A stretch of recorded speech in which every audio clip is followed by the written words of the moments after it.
आजकल आपने देखा होगा दिल्ली और आसपास के क्षेत्रों में डेंगू की महामारी जोर पकड़े हुए है। डेंगू कई साल के बाद फिर से वापस लौट कर आया है और इस बार उसने बड़ा भयानक रूप लिया है।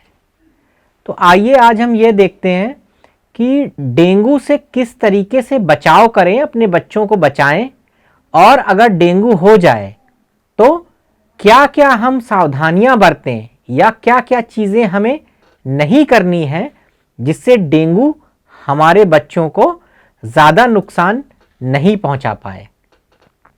सबसे पहले तो हम यह देखते हैं कि बच्चों को डेंगू से कैसे सुरक्षित रखें। जो डेंगू का मच्छर होता है, जो मॉस्किटो होता है, वो अधिकतर दिन के समय में ही निकलता है और वह साफ पानी में पलता है। तो सबसे पहले तो यह सुनिश्चित करें, यह आप पक्का करें कि बच्चों को कभी भी दिन के समय या रात के समय जब बाहर पार्क में खेलने के लिए भेज रहे हैं, जहां पर मच्छर के काटने की संभावना बहुत ज़्यादा होती है, तो बच्चों को फुल स्लीव्स के कपड़े पहनाकर भेजें और पजामा फुल हो, यानी कि ज़्यादा से ज़्यादा उनके बॉडी का, शरीर का पार्ट ढका हुआ हो। दूसरा, बच्चों को मच्छर से बचाने की क्रीम भी लगाकर भेजें जिसमें बच्चों को मच्छर से काटने की संभावना कम से कम हो।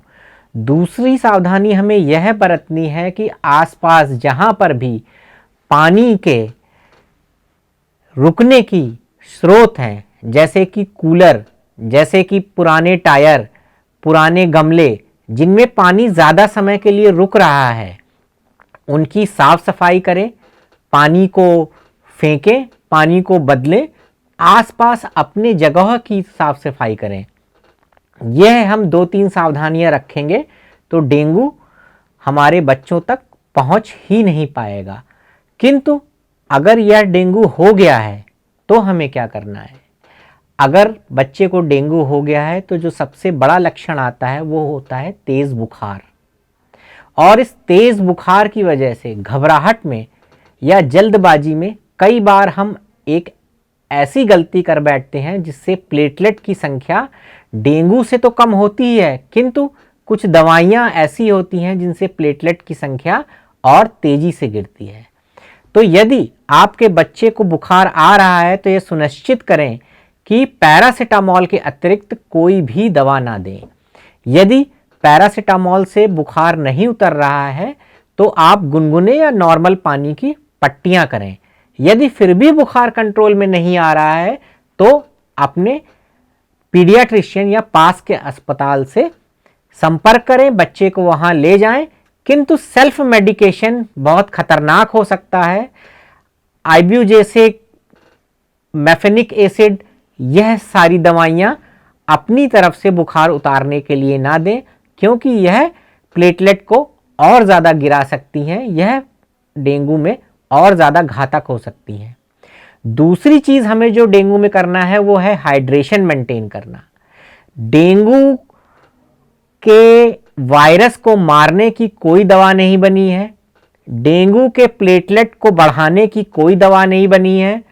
हम सिर्फ एक चीज़ कर सकते हैं, वो है बच्चे का हाइड्रेशन मेंटेन करना।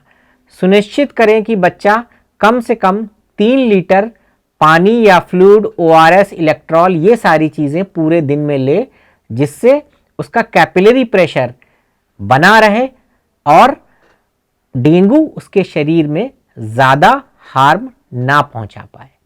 तो ये 2-3 सावधानियां हैं और डेंगू होने पर ये 2-3 घर में रहते हुए जो इलाज है ये आप कर सकते हैं। किंतु इस बात का ख्याल रखें कि हमेशा अपने पीडियाट्रिशियन की संपर्क में रहें और अपने नज़दीकी अस्पताल जब कभी भी लगे कि खतरे की घंटी है तो अपने नज़दीकी अस्पताल में जाएं।